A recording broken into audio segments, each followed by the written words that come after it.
কোচবিহার পঞ্চানন বর্মা ইউনিভার্সিটির Yuji fourth সেমিস্টারের programme কোর্সের অন্তর্গত ডিএসসি বাংলার সিলেবাস এবং সিলেবাসের অন্তর্গত কোন কোন বিষয়গুলি কিভাবে পড়বে প্রত্যেকটা তথ্য আজকের এই ভিডিওটিতে তোমরা জানতে পারবে। কাজেই আজকের এই ভিডিওটি কিন্তু তোমাদের জন্য খুবই গুরুত্বপূর্ণ হতে চলেছে। তবে ভিডিওটি শুরু করার আগে তোমাদের কাছে রিকোয়েস্ট, দেখো আমরা এই চ্যানেল মারফত বিভিন্ন স্টাডি সংক্রান্ত নিউজ, স্কলারশিপ সংক্রান্ত আপডেট, এমনকি সাজেশন প্রদান করে থাকি।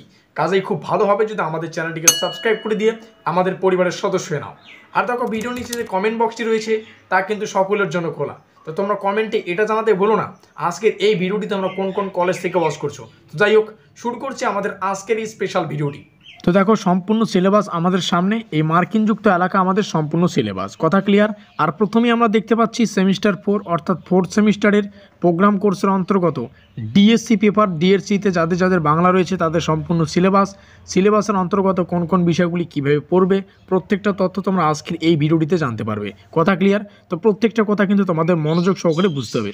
তো এই ডিএসসি পেপারের যে সিলেবাসটা, তার যে টাইটেল অর্থাৎ শিরোনামটা হচ্ছে রবীন্দ্রনাথের কবিতা এবং আধুনিক কবিতা। তাহলে মূল যে কনসেপ্টটা পড়তে হচ্ছে সেটা হচ্ছে রবীন্দ্রনাথের কবিতা এবং আধুনিক কবিতা সম্পর্কে। আর এই টাইটেলটাকে স্পেশালি বিভিন্ন ছোট ছোট খণ্ডে বিভক্ত করে আমাদের সম্পূর্ণ যে পাঠ্যসূচি তা কিন্তু ডিজাইন করা হয়েছে। এখানে আমরা প্রথমেই দেখতে পাচ্ছি 1 নম্বরে রয়েছে 19 থেকে 20 শতকের বাংলা কবিতা। এই ঊনবিংশ এবং 20 শতকের যে বাংলা কবিতা তাদের যে আধুনিকতার উদ্ভব এবং বিবর্তন এই সম্পর্কে প্রথমেই পড়তে হবে।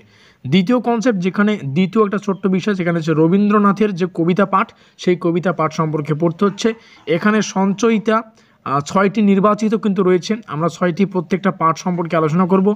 যেমন সুরদাসের প্রার্থনা মানসী, তারপর হচ্ছে পরশ পাথর যেটা সোনার তরী থেকে, জীবন দেবতা যেটা চিত্রা থেকে, শাহজাহান যেটা বলাকা থেকে, সাধারণ মেয়ে যেটা পুনষ্টা থেকে, তারপর হচ্ছে নিষ্কৃতি যেটা পলাতকা থেকে। এই যে ছয়টা বিষয় হচ্ছে সঞ্চয়িতা রবীন্দ্র কবিতা পাঠ। এই 6টি সঞ্চয়িতা নির্বাচিত 6টি কিন্তু রবীন্দ্র যে কবিতা পাঠ সে কয়েকটা কিন্তু পড়তে হবে। এবং সিলেবাসের অন্তর্গত সর্বশেষে আমরা দেখতে পাচ্ছি 3 নম্বরে যে মূল কনসেপ্ট সেটা হচ্ছে আধুনিক কবিতা। রবীন্দ্রনাথের আধুনিক কবিতার মধ্যে বিভিন্ন কিন্তু পড়তে হচ্ছে, তেমন আবার আসিব ফিরে, জীবনানন্দ দাশের লেখা স্পেশালি। তো আধুনিক কবিতা সম্পর্কে রবীন্দ্রনাথের না, তো মূল কনসেপ্ট আধুনিক কবিতা। এখানে প্রথমেই যে আধুনিক কবিতাটা দেখতে পাচ্ছি আবার আসিব ফিরে, জীবনানন্দ দাশের লেখা।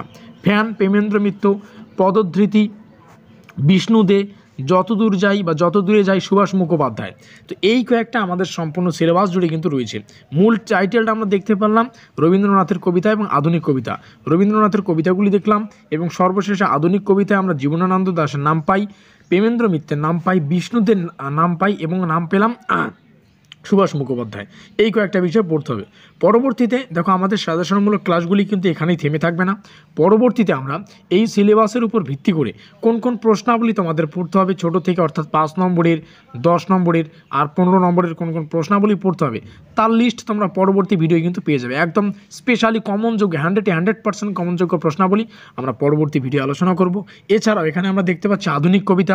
প্রত্যেকটা আধুনিক কবিতা তোমাদের লাইন বাই লাইন কিন্তু তোমাদের সামনে তুলে ধরবো। যেমন আবার আসিব ফিরে, জীবনানন্দ দাশের লেখা কবিতাটি, এই আধুনিক কবিতাটি তোমাদের সামনে তুলে ধরবো। এই কবিতা থেকে কোন কোন প্রশ্নাবলী আসবে সেগুলো তুলে ধরবো, প্রশ্নাবলীর উত্তর তোমাদের সামনে তুলে ধরবো, সব কিছু কিন্তু তোমরা পাবে। শুধু এই কবিতাটা না, যতগুলো সিলেবাসের অন্তর্গত কনসেপ্ট থাকবে প্রত্যেকটাই কিন্তু ক্লিয়ার করে দেবো। তো এই হচ্ছে আমাদের আজকের এই স্পেশাল ভিডিওটির বিস্তারিত আলোচনা। ভিডিওটি ভালো লাগলে অবশ্যই লাইক করে দিও, বন্ধুদের কাছে শেয়ার করে দিও। তো আমাদের আজকের এই স্পেশাল ভিডিওটি এই পর্যন্তই।